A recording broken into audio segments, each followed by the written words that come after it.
In the fading months of 1972, the industrial heart of central Argentina became the backdrop for one of the strangest events ever whispered about in South American factory corridors. On the edge of Córdoba, where sprawling roads snake around dusty hills, stood a massive and largely forgotten manufacturing complex, Santa Isabel, operated by the Renault Motor Company. Santa Isabel wasn't just a factory. By the early 1970s, it had evolved into a miniature city in its own right. Over 200 hectares of workshops, warehouses, and machine-filled hangars, all connected through a maze of internal roads and access points. Despite its size and importance to the region, the plant remained mostly unknown outside of Argentina. That was, until something deeply unsettling happened over the course of 1 week in September. A string of unexplained encounters rattled the employees of the complex. Events so bizarre that even seasoned workers with decades under their belts struggled to make sense of them. The individuals involved claimed to have witnessed something not quite human, an entity whose presence defied explanation, logic, or science. The tale of what became known as the Santa Isabel entity began quietly. One man, a routine patrol, and a shadow waiting in silence. The night shift on September 21st began like any other for Theodoro Merlo, a security worker tasked with late-night rounds through the complex's maze-like facilities. The air was crisp, the sky clear, and the mechanical hum of distant machinery underscored his usual patrol. He walked the dimly lit corridors with calm familiarity, locking doors, checking locker rooms, and ensuring the site was secured for the next day's workforce. At approximately 1:40 a.m., Merlo reached the forging division, a cavernous space echoing with past industrial roars. After checking the main locker room doors and confirming they were sealed tight, he moved on. Nearly 4 hours later, needing to relieve himself, he returned to that same changing area. Unlocking the door with his staff key, Merlo stepped into a long rectangular room. Showers were aligned in the middle, toilets stood along one wall, and worker lockers lined the far side. 2 elongated wash basins stood in the corners opposite the toilets. Theodore switched on a fluorescent light near the sinks, casting a weak glow across half the room while the far side remained buried in shadow. That was when he saw it. Emerging from the dim recesses was a massive figure, seated, still, and eerie. Its frame towered nearly 8 feet tall, its shoulders unnaturally broad. Clad in what looked like a skin-tight dark suit, the figure appeared almost fused to the shadows themselves. Merlo froze at first. He thought it might be another worker, perhaps a prank or someone in costume. But as his eyes adjusted, his doubt grew. The figure's face was unlike anything human. Pointed ears jutted upward, a long triangular nose protruded sharply, and its pallid skin looked like unfinished porcelain. Most disturbing of all were its eyes, slit-like, dead, and devoid of any warmth or consciousness. Merlo would later describe them as soulless voids. The creature was holding one arm in an unnatural posture, its finger pressed silently against its lips in a gesture of warning or silence. Then came a faint tapping sound, like metal brushing glass. Behind Merlo, the lights abruptly shut off. In that instant, the lamp above the entity flicked on, but in the blink it took to glance over his shoulder, the creature vanished, and a door opened. No footsteps echoed. It simply wasn't there anymore. Fear surged through Merlo like electricity. His stomach clenched, his chest tightened, and to his bewilderment, he began to cry without understanding why. A deep, pounding headache bloomed behind his eyes, and an overwhelming heat flushed through his body. Barely able to stand, he stumbled from the room into the hallway. There was no one around. Trying to collect himself, he convinced his rattled mind that it had to be exhaustion, a trick of light, stress, fatigue. But deep down, something told him that what he had seen was real, unfathomably real. Theodoro Merlo didn't sleep well that day.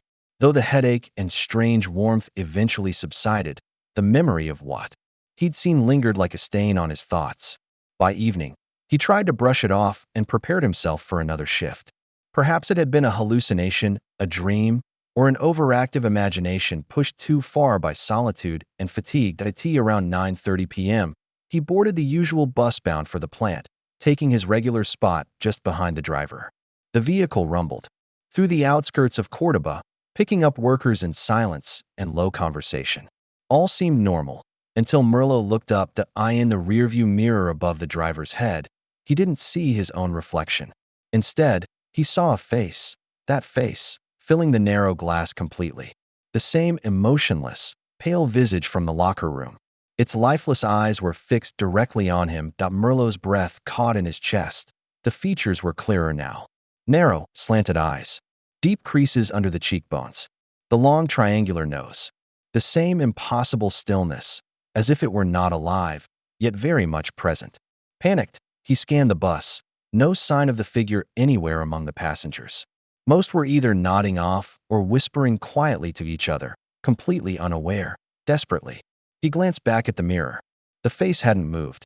It simply hovered there, watching him, unblinking. For what felt like minutes, it remained in place before slowly beginning to fade, as if retreating into another dimension. When Merlo arrived at the plant, he wasted no time. Still shaken, he reported the experience to his supervisors and even drew a rough sketch of the figure. His managers listened silently, offered no comments, and simply advised him not to speak of it further, especially not around others. It was better, they said, to avoid ridicule. Although Merlo didn't encounter the entity again directly, odd things began happening. Lights flickered erratically during one of his patrols, though the electrical system had no recorded issues. Another night, he lost track of nearly an hour of time. He remembered walking through a corridor, then suddenly found himself at the other end without any memory of how he got there. It wasn't until weeks later that he discovered he hadn't been alone in his experience. Roughly a week after Merlo submitted his sketch, a man named Enrique Moreno stepped forward. A nighttime administrative worker, Moreno's job involved transporting documents between offices across the sprawling complex. He rode a small motorbike pulling a trailer, shuttling paperwork from one department to another in the dead of night. On September 27th, around 10:30 p.m., Moreno was in the engineering wing gathering a stack of reports.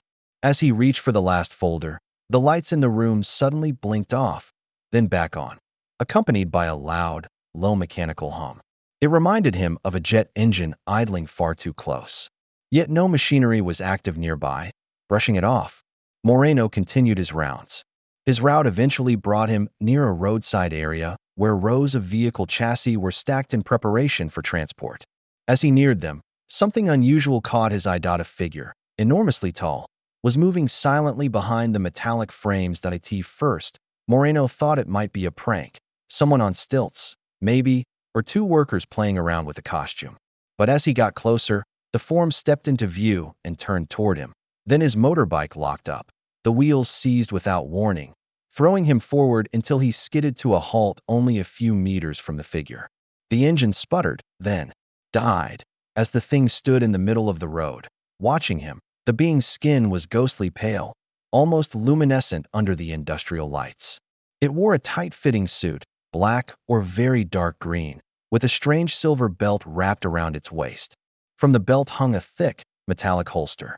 Its limbs didn't move like a human's. The arms, stiff and still, moved only when the body did. Its head never turned, just remained rigid as the entire figure pivoted on its feet. Then came the smelled, an acidic, burning scent filled the air, sharp enough to sting Moreno's nostrils. His ears throbbed, and pressure built in his skull. He tried to raise his hands, but couldn't. His body no longer obeyed. He was completely paralyzed. Then, as simply as it had appeared, the figure turned and walked away.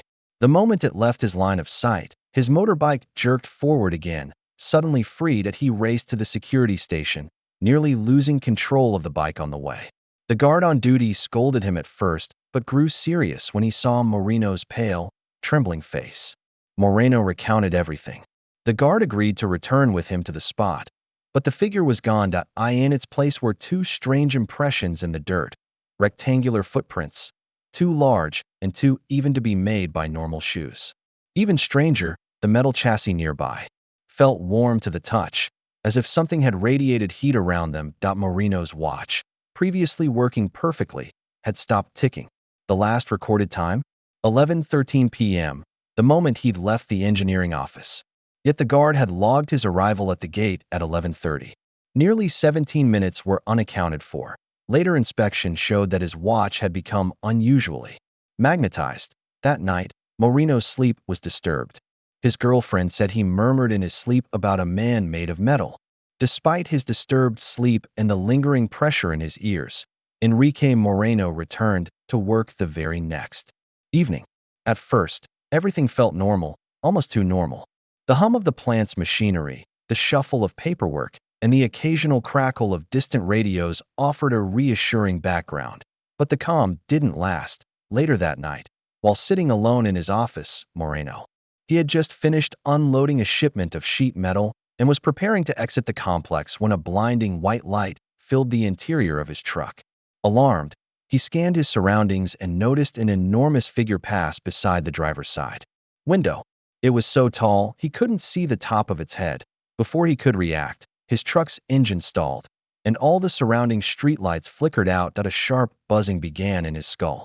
Like Moreno, he tried to lift his hands to ease the pressure in his head, but found that he couldn't move a muscle. His body was locked, his limbs useless. Then came the vibration.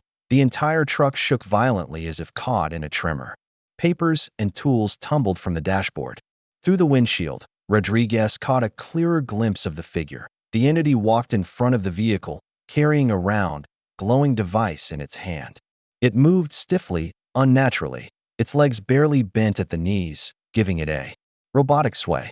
Its arms remained at its sides, and its head did not turn. Rodriguez described it just as Moreno had: muscular frame, smooth hairless skin, bat-like ears, and a glowing suit with a silver belt. Then, without warning, it vanished into the night. A few moments later, the truck's lights returned, along with the street lamps. But Rodriguez sat frozen, stunned and barely able to think. That was when the two workers found him and brought him to the security office. His story matched Moreno's with eerie precision. In the days that followed, rumors began to spread quietly among the workers. Though none of the three men, Moreno, and Rodriguez, knew each other personally, their stories fit together like puzzle pieces. Each had encountered the same strange being.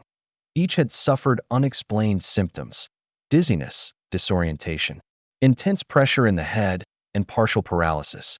Each had experienced time distortions, moments lost or inexplicably stretched, and in every case, there were no traces left behind.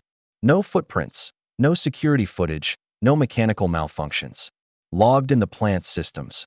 Only the testimonies remained.